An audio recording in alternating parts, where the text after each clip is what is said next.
Good afternoon and thank you for joining us on the news desk. I am Chebet Birir and here are the highlights of the news making headlines today. National Alcohol Control Committee to activate nationwide crackdown on drugs and illicit goods. The government has activated a national multi-agency command center at Langata Barracks to bolster security operations during the festive season. Counties are set to receive 387 billion shillings as their equitable share of revenue after President Ruto signed the Division of Revenue Amendment Bill into law. The Kilifi Investment Conference is underway, showcasing a variety of investment opportunities to participants.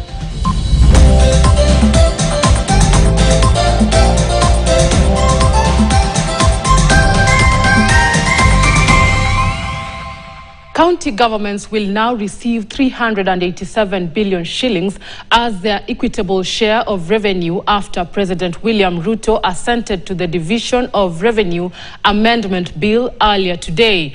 Two other bills, Two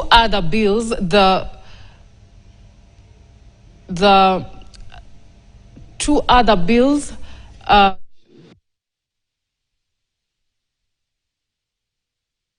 The amendments to the 2024 Division of Revenue Act were necessitated by the revenue deficit that arose on account of the failure to enact the Finance Act 2024. This bill is a result of a mediation process of both Houses of Parliament in accordance with Articles 112, 2B and 113 of the Constitution. Following the mediation process, the National Assembly and the Senate considered and approved the mediated version of the bill on 27th November 2024 and 28th November 2024, respectively, thereby concluding the bicameral consideration process of the bill, the Water Amendment Bill. This bill seeks to implement a key pillar of the administration's plan to enhance access to clean water for domestic use and irrigation. Specifically, it amends the Water Act Cap 372 to provide for public-private partnerships in financing the development of waterworks by national government agencies and in the operations and maintenance of water services. The National Rating Bill. The amendments introduced by this bill herald a new dawn in land administration in the country by establishing a standardized framework for property valuation and rating. It also provides clear guidelines to counties on assessing property values and imposing rates.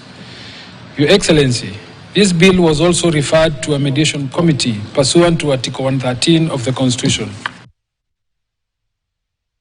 The government has activated a national multi-agency command center at Langata Barracks to enhance security operations ahead of the festive season.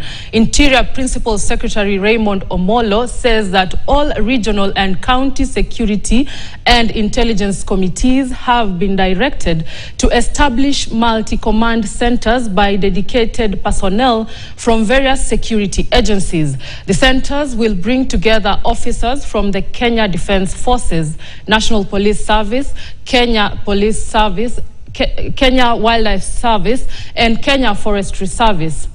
National Police Service, working together with the county security and intelligence committees to develop the festive season operation orders for purposes of coordinating the security operations within all the 47 counties.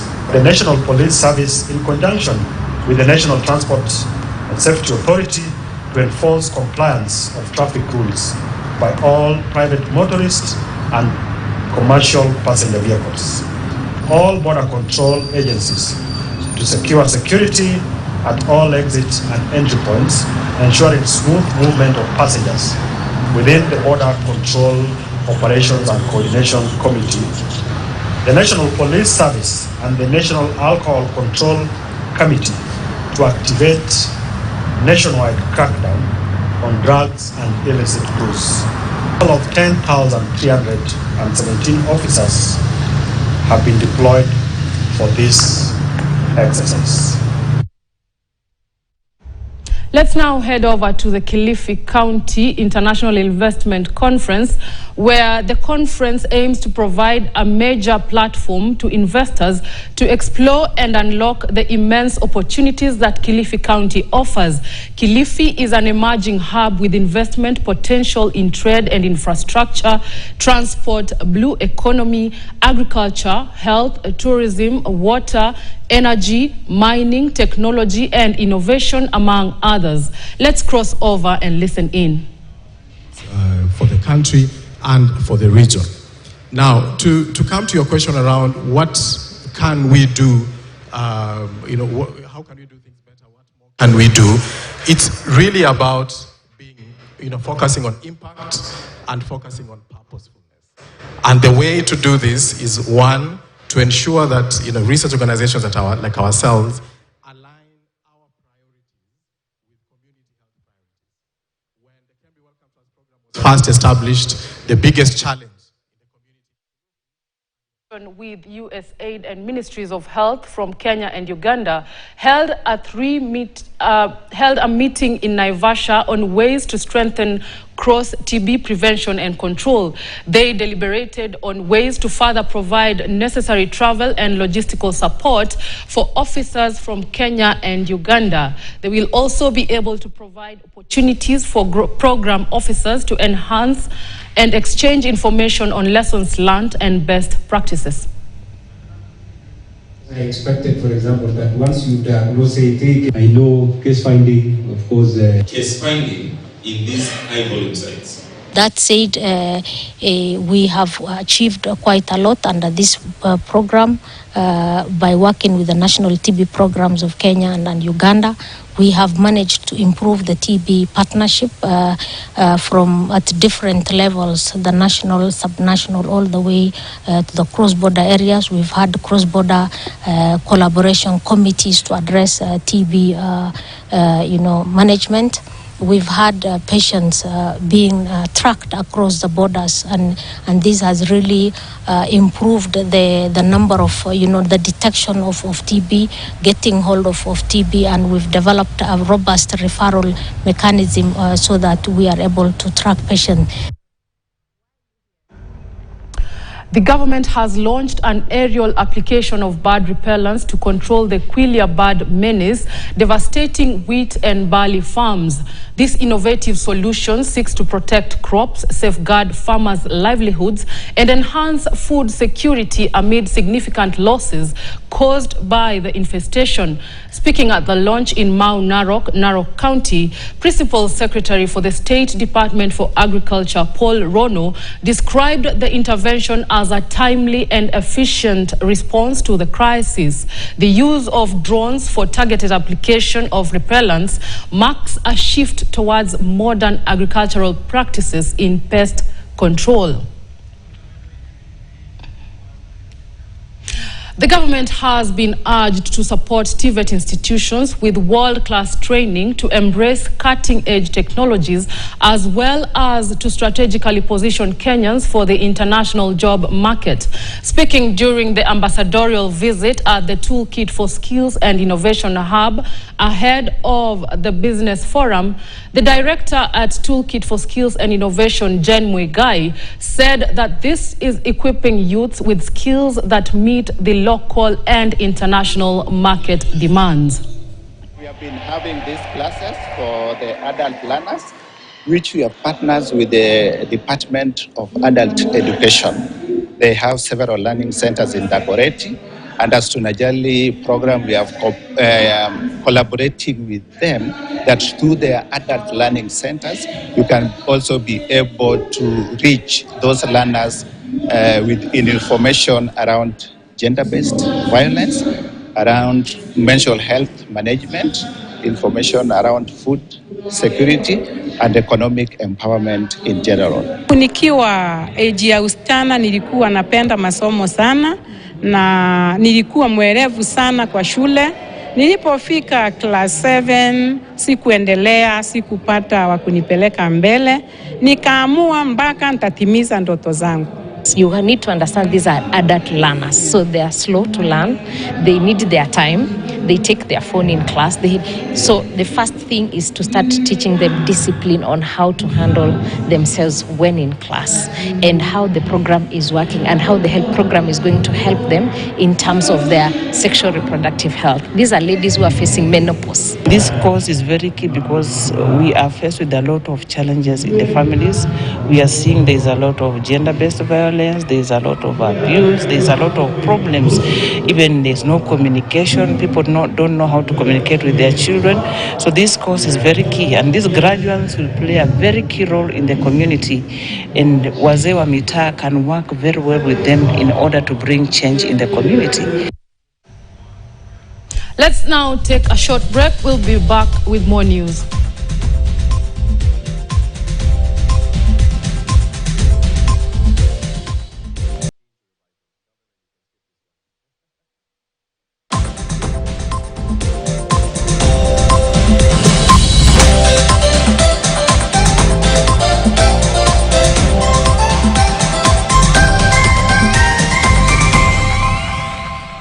Welcome back.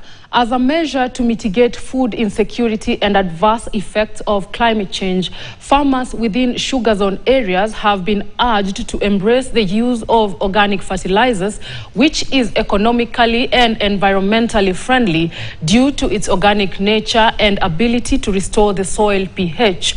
According to Bruno Ogana, who is an agriculture expert from Koitalel Samoei University, the partnership between BioKenya and the institution aims at utilizing animal wastes and waste from sugar industries with the help of black soldier fly to generate organic fertilizers to give immediate solution to farmers. Ndani ya mchanga wanaitwa earthworms. Siku hizi ukifanya hivi hautaona hao wadudu, kuonesha kwamba hiyo mchanga imekufa. Na kitu chochote ambacho kimekufa haiwezi kukutolea any economic benefit. Kwa hiyo mradi tunatumia mabaki kutoka kwa miwa. Kwa ajili kwa hii kaunti 3 tuko na viwanda vya miwa. Lakini hiyo uchafu ambayo inatoka kwa viwanda vya miwa huwa haitumiki kwa manufaa yoyote. Lakini kwa sasa hiyo waste kwa miwa huwa inadhuru mazingira.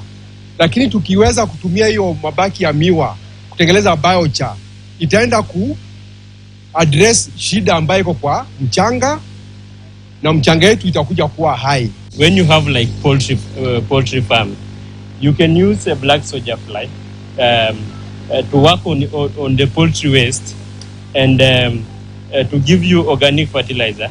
The organic fertilizer that it goes back to the farm, that is going to enrich your soil. At the same time, along the process, you will be harvesting larvae from the black soldier fly that you are feeding your poultry.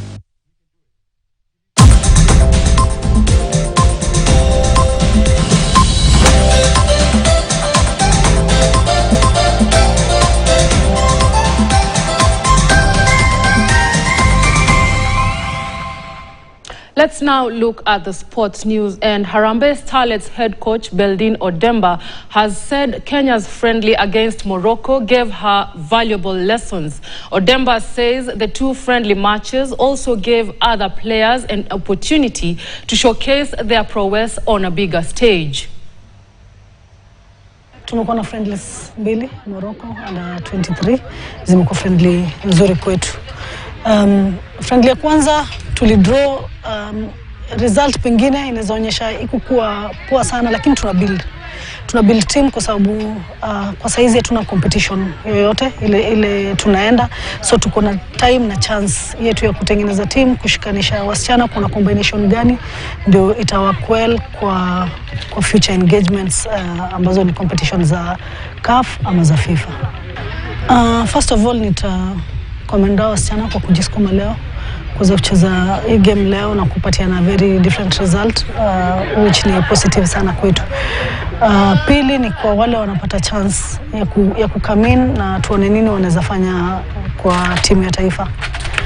Hawa wasichana wote wanapata chance hapa, wanapata chance kwa sababu wanafanya vizuri kule wanakotoka. Kwa mfano mtu kama, nitapata example ya player kama Beverlyn, player kama Chesang, wako kwa chart ya top scorers kwa Women Premier League. Watu kama hao pengine hatupati chance ya kuona wakicheza, lakini tukiwaleta hapa hivi na tuanze kuintegrate, tuanze kutupatia hiyo competition wanaleta pale kwa Premier League, then itakuwa growth kwao na itakuwa pia ni added advantage na depth kwa national team. Kwangu naweza sema nimefeel poa juu imekuwa long sisi kupatana kama Harambee Starlets, so I think kupatana imekuwa poa. Alafu mimi niko huku Morocco, so kumit na my fellow Kenyans nimefeel fiti, like nimefeel niko home since niko na wao around, so naweza sema hii friendly at least imetuleta pamoja juu tumekuwa away for too long. So najua from here, najua kuna kitu pia tunaenda kupangiwa na coaches, then hii pia imetupea at least mbele. Tumecheza na under 23, najua next time wakitutaka watasema tucheze na under 23 since juu ukiangalia game ya leo na ukiangalia game ya Friday kuna big change. Now, Football Kenya Federation presidential candidate Petra Doris says if elected, she will work on improving the number of FIFA-accredited referees in the country. Petra is among the 8 candidates that will be on the ballot on the December 7th in the FKF presidential polls. Referees, in our referees department, we have a former FIFA referee who is heading that department as the referees manager. And below is also another former FIFA referee who is also working together with them. We've done well in training of referees for every county. We've done well with like now we have about 16 FIFA referees. At the time when we came to the office, we only had 6 FIFA referees. So to show that there's good capacity building for referees, our numbers have improved to about 16 referees who are now FIFA referees. But we still have a challenge on making our referees, motivating our referees, and making our referees to giving our referees better package. With a better package for referees. Yeah, we've had challenges with giving our referees better packages and making their payments in time. And we acknowledge that weakness, we acknowledge that problem, and I intend to improve that within the structures that we have, within the federation, to find a way that we can give our referees better packages within the financials that we have at FKF. The International Olympic Committee Executive Board has confirmed the events and athlete quotas for the upcoming Youth Olympic Games in Dakar 2026. The decision marks a significant milestone for the Youth Olympic Games, with a renewed focus on creating a program that resonates with the local context, maintains high standards of elite youth competition, and ensures gender equality. The final program of events and athletes for Dakar 2026 will mean a total number of athletes of 2,700, fully gender equal again, 1,350 male, 1,350 female quota places available. And for the first time in any summer games, either senior or youth, we've also reached full gender equality on the event numbers. We've previously had that in the winter yog side, most recently in Gangwon, but the first time ever for a summer Youth Olympic Games as well, with 151 events, split 72 men, 72 women, and 7 mixed gender. So a fully gender equal athlete quota and a fully gender equal event program there as well.